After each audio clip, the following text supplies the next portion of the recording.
Hmm. Hey, what's up, everyone? It's your friendly neighborhood YouTuber, guys. And today we are going to be doing a retro review, man. We're going to be taking it all the way back to, I don't know what year this came out in. 2002, over 20 years ago, man. We're going to be taking a look at Clive Barker's Tortured Souls. I've never bought any of these figures from this line until now. Now, forgive me, because I'm speaking of torture, I'm about to torture this person's name or this thing or whatever the hell this thing is. Name. this was before SZA, but I don't think it's pronounced SZA. I think it's pronounced Szaltax, maybe. I don't think it's SZA-tax. SZA-tax. But yeah, that's her name. I tried my best. If you guys know the right pronunciation, go ahead and leave it in the comment section. But yeah, I don't think I've ever picked up. Well, actually, I do own. Let me see. Yeah, I do own some Tortured Souls figures, but this is 2. So this is line 2. I don't have any from the line 2. I do have a couple from line 1, but I have the giant ones. I have a couple of the giant ones. So this is Clive Barker's Tortured Souls 2, The Fallen. Okay. Never knew there was a part 2. If you guys have any of these figures, let me know, because I don't think I've ever seen any of these. Well, actually, maybe I've seen her before. Man, she looks familiar. I feel like I've reviewed her, but I don't think I have, but she does look familiar. Then there's Zane. Then there's Feverish, who I've never seen Feverish. Suffering Bob. And then there's Szaltax. And then there's Bundy. I guess that's a take on Ted Bundy, right? Okay, man, I did enough yapping away. If you guys saw this, I got it for $23. That's actually not bad, because these figures actually go for around 50 to 60, sometimes more. But guess what? This is an unboxing channel. We're gonna go ahead and open this up.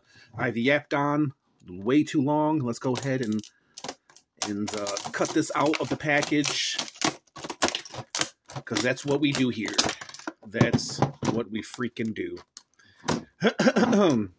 And if you guys are joined here with me today, I just want to say thank you. I love doing these retro reviews, man, because nobody else is doing these retro reviews, right? It's a chance to take a look back at the past, relive some of the cool figs from back in the day. And then here's a little booklet. So here is all the booklet. Here's all the stuff that Mcfarlane, and this is from Mcfarlane Toys, if you're wondering. Duh, Movie Maniacs, all these figures, the Terminator, the Wishmaster. Let me see, Jason 2, Darkness. I actually do have that Darkness figure. Alien versus Predator. I had some Alien Predator Mcfarlane figs. I believe I sold it off. Edward Scissorhands. Still need the upgrade Edward Scissorhands figure, but I don't know how many people want an Edward Scissorhands figure. And I actually do have this figure as well, but she's in red.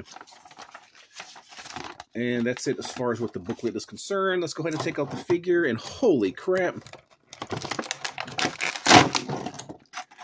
Mcfarlane loves some freaking twisty ties, man. He really does, bro. He really be going all out for them twisty ties. They are freaking everywhere on this figure, man. Everywhere. Let's go ahead and clip this out. Luckily, I came prepared. I came to do some clipping. And, man. That's one thing about Mcfarlane Toys. He's never skipped out on the twisty ties, even with the new releases.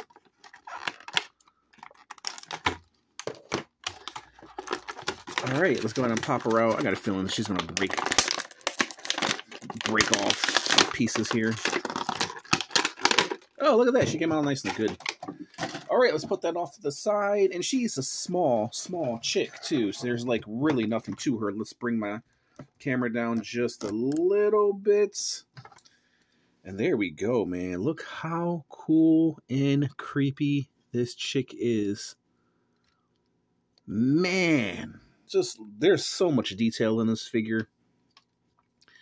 She kind of reminds me of like a Marvel Legends Spyro with the 4 arms, you know what I mean? But this is like the X-rated version.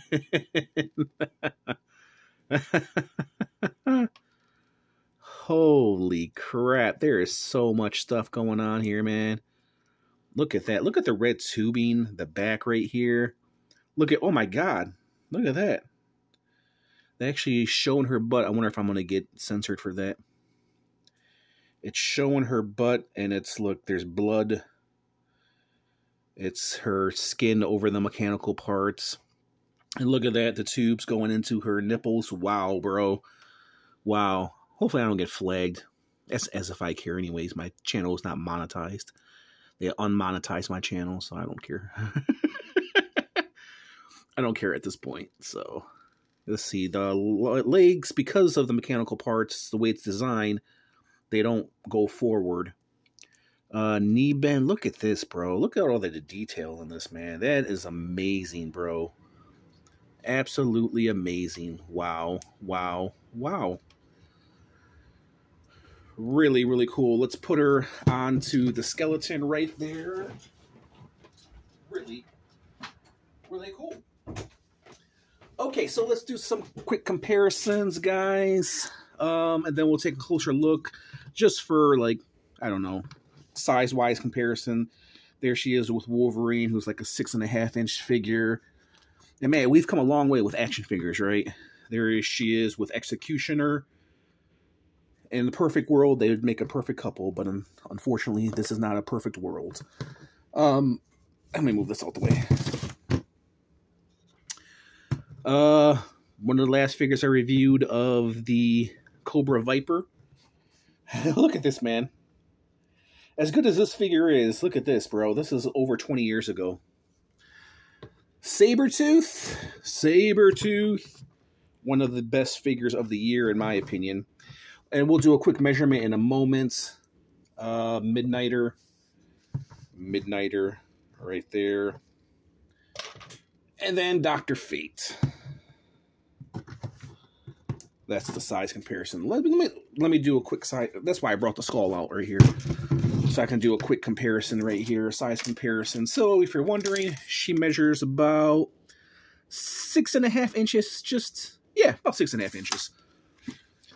And then we'll get back to the detail. Man, look at that knee bend, ankle movement right there. Look at the detail in the foot, man. The legs, the stockings. Look at the blood and the guts. The shin going into the mechanical part right here. And even the back, the legs have more detail than all of these figures behind you combined, bro. That shows you the brilliance of Mcfarlane toys back in the day, man. Even this is articulated right here. These are articulated right here, kind of like she kind of has like a tail, but in her back. Scorpion vibe. Look at that. They can close. They can go up and down. They can even, oh, look at that. They even can go upwards too. Upwards like that right there. That is dope. The tubing, the red tubing is done really, really nicely, man. And then the back, and then the arms right here. Wow. Everything just blends so seamlessly from the blood to the human parts to the mechanical parts. My only gripe is there's no blood on the mechanical. Well, actually, no. I take that back. There is blood on the mechanical parts. So, yeah, they got that covered.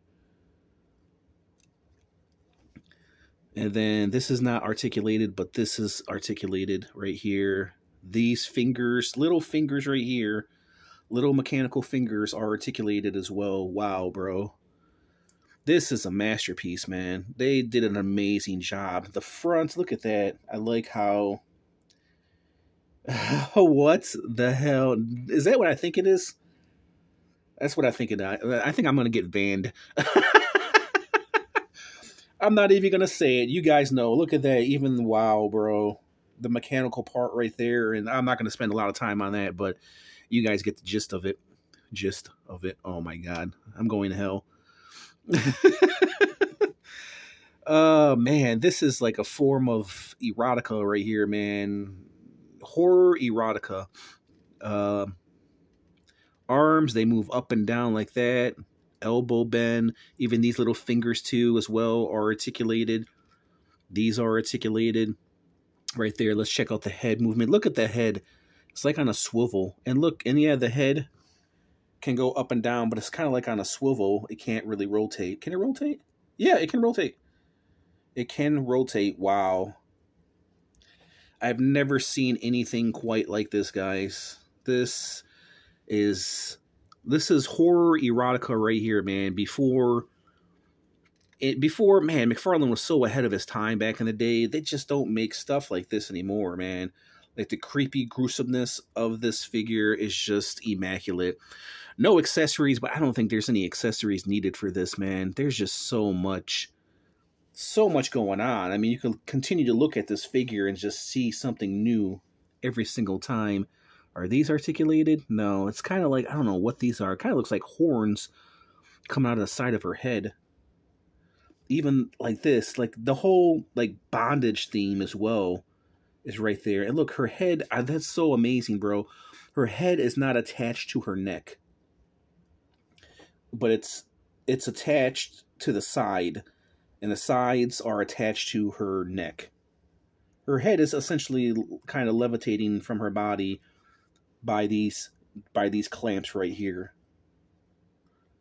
And then the face, the multiple eyeballs, at least that's what I think it is, kind of looks like a fungus, kind of like a monstrous, like dead skin on there, like a Frankenstein mix mash. And then come around here to the back of her skull, and then she's got tubes in the back of her skull. And then her neck.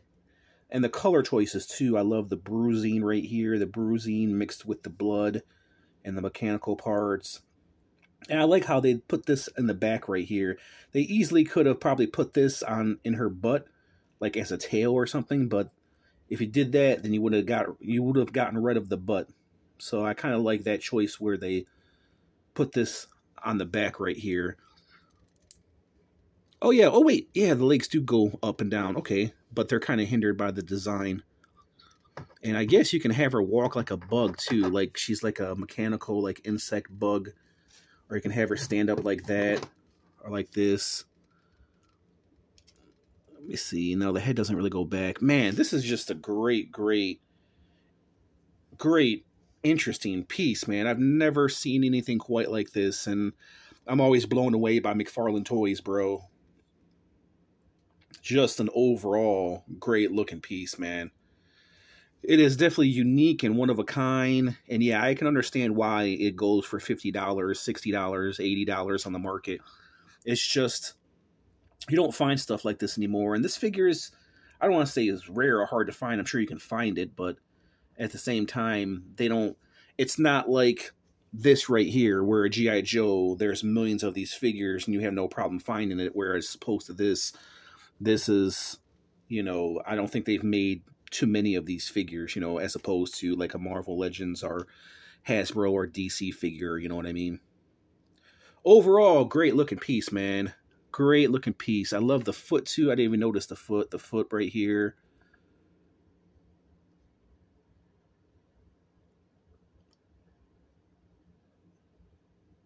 Great looking piece, man. Okay, let me give you my rating. I'm going to be very generous because this is something I've never quite seen before, man. Mcfarlane just knocked it out of the park with this figure. I'm going to give this a solid 9.5 out of 10. Did not think I would like it as much, but there's just so much creativity here and so much of a monstrosity of beautifulness, of just the way to design it, the thought out process of it. It's erotica, it's horror, it's gruesome, it's mechanical, it's bloody. It's just, man, you're just not going to find action figures like this anymore, man. This is why I love reviewing older Mcfarlane stuff. It's just an overall masterpiece. I really like this figure. All right, guys, I hope you tuned in to watch this video all the way through, and man, just shocked and amazed at this figure as I am. And I love, like I said, I love going back and reviewing some of these older figures because they're just some lost masterpieces, man. Stuff like this is just not made on a daily basis, not made anymore. And man, they just did an amazing job. I got to give it up to Mcfarlane Toys. Old school Mcfarlane Toys knew what they were doing. And this is a true masterpiece. All right, guys, if you tuned in for this little review, oh, you know what? Before we end the review, speaking of some older vintage figures too, right here, this is of Quake. This is not Mcfarlane figures, but you know, this is one of the last vintage reviews that I did, and this is Quake. This was done back in the 90s, man. So 90s, they had no freaking limits, bro, of what they could do and what they couldn't do. You know, if you guys didn't see a review of any of these are Quake 2 figures based on the video game. And yeah, I mean, they go very well with figures like these. So there you guys have it. Another retro review in the books. I just want to say thank you. Let me know your thoughts in the comment section about this figure, and we'll leave it at that. Thanks for watching, everybody, and I'll catch you in the next review. Peace out.